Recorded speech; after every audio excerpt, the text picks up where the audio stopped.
You are listening to Rivers Podcast. Rivers, energy that flows. Stay tuned.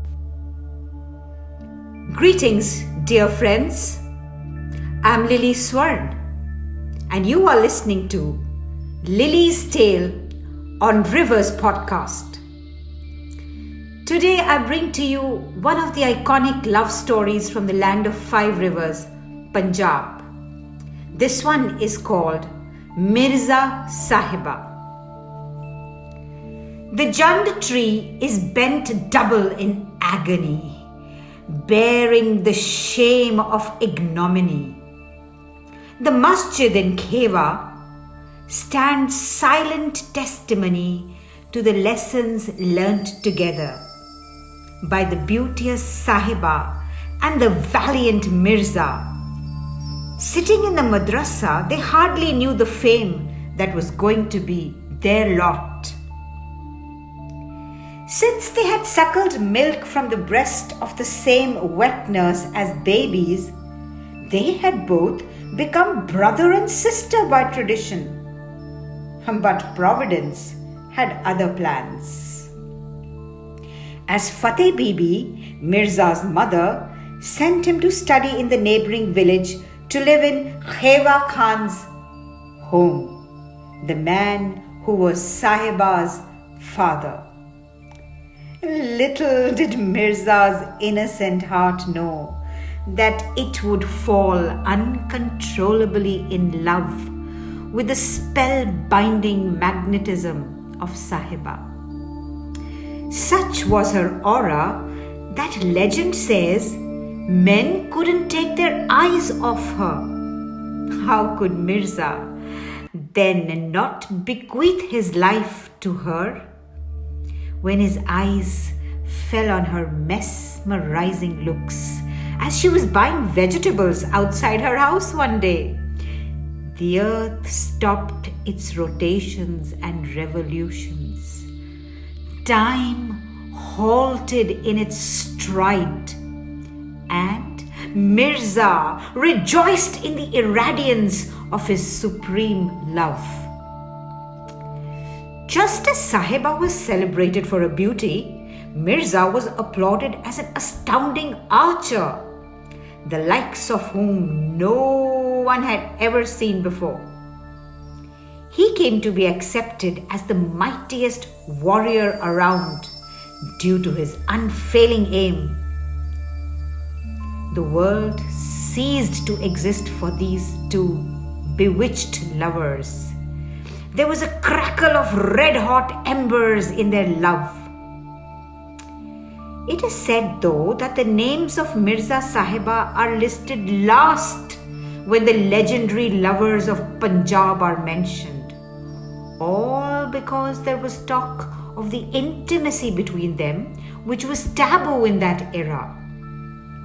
The reverence that is accorded to other lovers whose love was platonic and divine is never bestowed on Mirza Sahiba.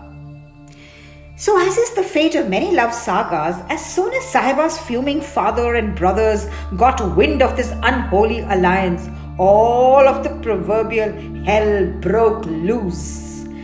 Distraught at the girl's secrecy and the boy's sneakiness, for they had opened their home and hearts to Mirza, and he was smitten by their Sahiba. The concept of milk siblings did not allow such a relationship between them. Sahiba wept copious tears, inconsolable and maddened with grief, when her wedding to Tahir Khan was planned by her family. Sahiba resisted, Sahiba begged. Who listened to girls' hearts those days? As soon as Mirza heard this news, he came crumbling down like a termite-infested wooden house. He rode his trusted horse Baki and galloped off to get the love of his life, his Jaan, a word that connotes so much more. Life has strange timings, alas.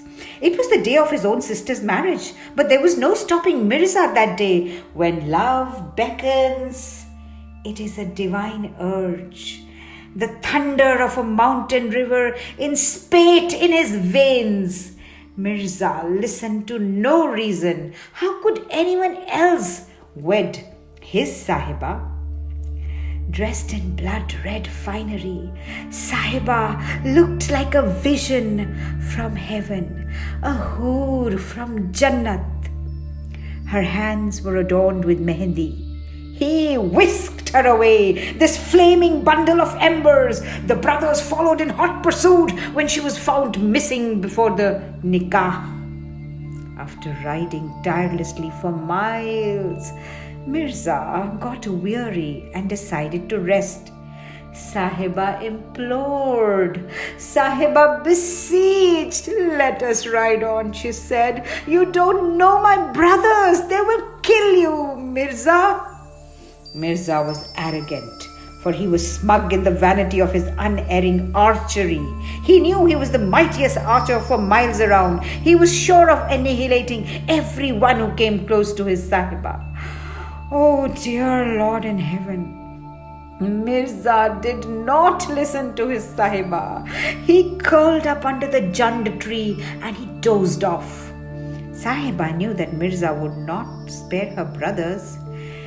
Sisterly love befuddled her mind. Legend says that she took the arrows out of the blissfully sleeping Mirza's quiver and broke them all in half. He was left without anything to protect himself. Sahiba, in her innocence, thought that if she begged her brothers for Mirza's life, they would listen to her. She knew they loved her and would want to see her happy. Foolish Sahiba! She gave up her besotted lover as sacrifice to the arrows from her brother's bows. One arrow punctured Mirza's throat. He hunted around futilely for his arrows, horrified at this treachery by his beloved. His eyes spoke volumes. Pained and helpless, he breathed his last. But to give Sahiba her due, it is said that she killed herself by flinging herself on his dying body. She let the same arrow pierce her. Some say her brothers murdered her for bringing dishonor to the family name. Mirza died feeling deceived, his glazed eyes asking for answers. Strangely, in all the famous love stories of Punjab like Heer Ranjha, Sassi Punnu, Soni Mahiwal, the girl's name comes first. Only Sahiba is spoken of after Mirza, for she betrayed him. Love is forgiving, they say, but love must not betray. The aftermath was no less tragic. Mirza's brothers, agonized and brimming with revenge, burned down Keva village. The only surviving structure is the ancient mosque where their love flowered in the madrasa. Outside the village of Danabad are 3 graves in a roofless structure with walls. Baki, the faithful horse, lies there too. He was killed along with Mirza. The graveyard is considered an inauspicious place. Lovers don't come to pay homage here. The jand tree looks humble and doubled over, as if guilty for not being able to shelter Mirza.